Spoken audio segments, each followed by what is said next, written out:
কলি ঘোর তিমিরে গড়াসল জগজন মাঝ জগজন মাঝ ধর্ম করমর হুদু করমর হুদু। বাবা কীর্তন কিন্তু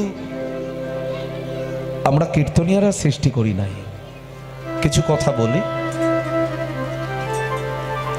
এসেছেন যখন কীর্তন শুনতে, কীর্তনের কিছু কথা আস্বাদন করতে হবে।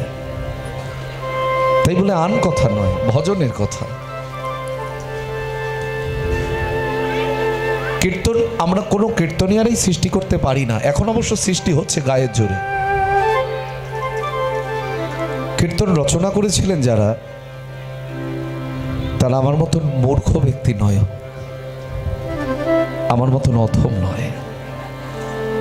তারা জগতে উত্তম, অথচ তারা নিজেদেরকে অধম রূপে পরিচয় দেয়।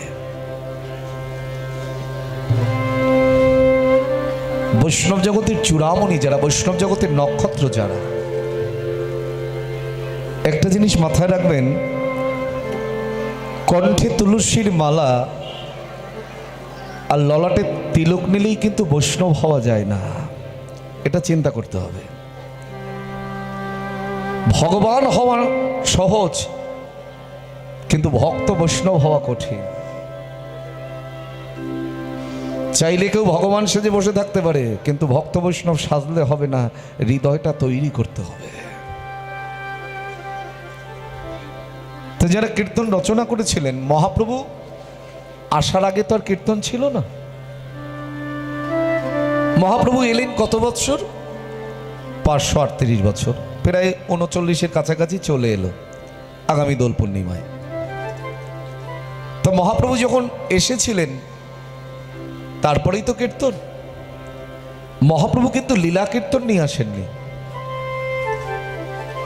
মহাপ্রভু নিয়ে এসেছিলেন কি? হরিনাম সংকীর্তন। কিন্তু এটা মহাপ্রভু আনার আগে কিন্তু আরো একজন নিয়ে এসেছিলেন, কিন্তু সেটা গোপনে ছিল, প্রকাশ হলো মহাপ্রভু কৃপা করবার পরে। খুব ভালো করে বুঝবেন জিনিসগুলো। এই যে কীর্তন শুনতে বসেছেন, এটা হচ্ছে ভজন, সেবা করছেন আপনারা, কীর্তনের মাধ্যম দিয়ে সেবা। আমি বলছি আমার সেবা, আপনারা আস্বাদন করছেন আপনাদের সেবা। ওই জন্য দেখবেন পদকর্তা রচনা করে রেখে গেলেন, শ্রবণ কীর্তন শরণ বন্দন পাদ সেবন দাসরে পূজন সখীগণ আত্মনিবেদন গোবিন্দ দাস অভিলাষী রে। এই যে শ্রবণ করছেন আপনাদের সেবা, আর আমি যে বলছি এটা আমার সেবা। এই সেবা করতে গিয়ে যদি আন কথা প্রবেশ করে, তাহলে ক্ষতিটা কার হবে? আমারও হবে, আপনাদেরও হবে। যতটা না আপনাদের হবে তার 3 গুণ ক্ষতি আমার হবে। কারণ আমি আপনাদের যদি ভেজাল শুনিয়ে যাই,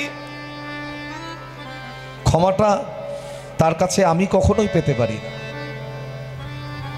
আর কীর্তন তারাই পরিবেশন করতে পারে যাদের ভজনযোগ্য দেহ তৈরি হয়েছে।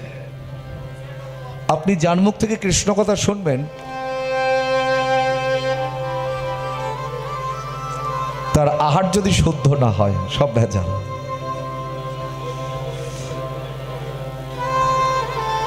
স্কুল টিচার ছাত্রছাত্রীদের শিক্ষা দিচ্ছে, তার নিজের যদি শিক্ষা না থাকে, ওই শিক্ষা তো কখনো ছাত্রছাত্রীদের দিতে পারে? তো ঠিক তদ্রূপ কীর্তনিয়ারা শিক্ষা দিচ্ছে জগৎকে, কীর্তনিয়ার হৃদয় যদি শুদ্ধ না থাকে, তার বদন যদি শুদ্ধ না থাকে, এই মুখ থেকে আপনাকে 1000 কথা বললেও আপনার কোনো উপকার হবে না, কোনো কাজ নাই। এগুলো মাথায় রাখতে হবে। তো যারা কীর্তন রচনা করেছিলেন তারা হচ্ছে ওই চরণের দাস। আমি এই পয়লা মাঘের দিনই এক বৈষ্ণবের শ্রীপাঠে কীর্তন করে এলাম, জ্ঞানদাস পাঠ। এর আগে বাসুদেব ঘোষের পাঠ বাড়ি, এগুলো সব পদকর্তা। এই অল্প ভাগ্যের কথা নেই, এখানে কীর্তন করতে গেলেই আপনাকে কীর্তন করতে দেবে না। কীর্তনের সিস্টেমটাকে বজায় রাখতে হবে। নবদ্বীপে শ্রীবাস সঙ্গন কীর্তন করেছি, যেখান থেকে কীর্তনের প্রাণ কেন্দ্র উৎপত্তি, সেখানে যদি তুমি কীর্তন শুনিয়ে ভক্ত বৈষ্ণবদের আনন্দ দান করতে পারো, তাহলে দেখবে ভগবানও হৃদয়ে আনন্দ লাভ করবে। মহাজন গতস্য পন্থা, মহাপ্রভুর ভাবাদর্শ, মহাপ্রভুর রূপের মাধুর্য, মহাপ্রভুর গুণের মাধুর্য, সেই মাধুর্য দর্শন করতে করতে তিনি কোন ভাবধারায় বিভাবিত হয়েছিলেন, কখন হয়েছিলেন, এটা কি আমি অনুভব করতে পারবো? এ সম্ভব? ধরুন দানলীলা হচ্ছে, মহাপ্রভুর কোন আদর্শ, কারণ দানলীলা তো বৃন্দাবনে হয়েছিল, নবদ্বীপে তো নয়, মাথায় রাখতে হবে এগুলো। মহাপ্রভুর কোন ভাবধারা বিভাবিত, সেটা বৈষ্ণব জগৎ আগে লক্ষ্য করছেন। ওটা তো পুরবের ভাব, সেই ব্রজলীলার ভাবধারা নদীয়ায়, সেই হিসাবে তারা কলম দিচ্ছে। নাজরে গৌরাঙ্গের মনে কি ভাব উঠিল, প্রত্যেকটা লীলার আলাদা আলাদা করে। গোষ্ঠলীলা যখন হচ্ছে সকালবেলায়, সেই ভাব আদর্শ দর্শন করে আজরে গৌরাঙ্গের মনে কি ভাব উঠিল, ধবলি শ্যামলি বলি সঘনে ডাকিল। এই যে জিনিসগুলো, এ তো আপনি আমি লিখতে পারবো না। যখন রাসলীলা হচ্ছে, এগুলো পরিবর্তন করাও যায় না। বৃন্দাবন লীলা গোড়ার মনেতে পড়িল, যমুনারও ভাবগোড়া সুরধ্বনিরে করিল। সেই যে লীলার আদর্শ, সেটা এই কলিযুগে বৈষ্ণবরা রচনা করেছেন বলে আজকের লীলা কীর্তন আপনারা শুনতে পাচ্ছেন। আর এখন যে ভক্তচরিত হবে, কিন্তু ভক্তচরিত হলেও মহাপ্রভুর আদর্শ আগে স্মরণ করে তারপর তোমাকে ভক্ত কথা আস্বাদন করতে হবে। এটা হচ্ছে সর্বকালোচিত গৌরচন্দ্রিকা। কলি ঘোর তিমিরি গড়া সল জগজন, ধর্ম করম রহুদূর। তিমির বলতে কি বোঝায় আপনারা খুব অবগত, সবকিছু আপনাদের বোঝানো লাগবে না। তিমির বলতে বোঝায় অন্ধকার। এই যে এখানে বসে আছেন, এখানে তো অন্ধকার নাই, আলোর মধ্যেই তো বসেছেন। তো মহাজন কেন লিখলেন অন্ধকারের কথা? বলে এই অন্ধকার জাগতিক জগতের কোনো অন্ধকার নয়, এই অন্ধকার হলো কলিহত জীবের চিত্ত গুহার অন্ধকার। যে অন্ধকার দূর করবার জন্য কেঁদে কেঁদে একজন নিয়ে এসেছিলেন আমার গৌর সুন্দরকে, যিনি মহাপ্রভুর চাইতে 52 বছরের বড়, একটা দুটো দিন নয়। তিনি কে? তিনি হলেন নদিয়া জেলার শান্তিপুরের ঠাকুরানা ঠাকুর আমার শ্রী অদ্বৈতাচার্য প্রভু সীতানাথ অদ্বৈতাচার্য, যার ছোটবেলার নাম ছিল কমলাক্ষ রায়, আবার আর এক নাম ছিল, তাকে সবাই ডাক্তার নেড়া গোসাই বলে।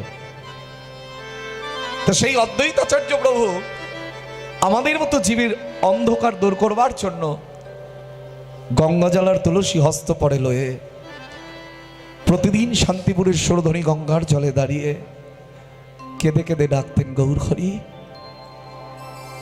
একবার কি তুমি আসবে না প্রভু? কলির হতভাগ্য জীব, এরা যে মায়ার অন্ধকারে ডুবে আছে, এরা চোখ থাকতেও দেখতে পায় না, কান থাকতেও শুনতে পায় না, আর বদন থাকতেও বলতে পারে না। তুমি কি পারো না গৌর হরি? একবার কৃপা করে করুণা করে এই কলির জীবকে কোলে তুলে নিতে।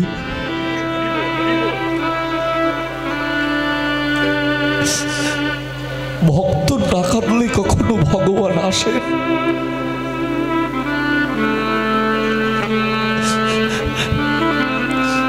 সন্তান যখন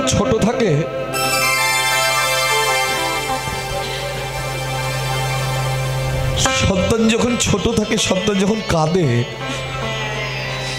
তখন গর্ভধারিণী মা অনুভব করতে পারে না হয়তো ক্ষুধা লেগেছে।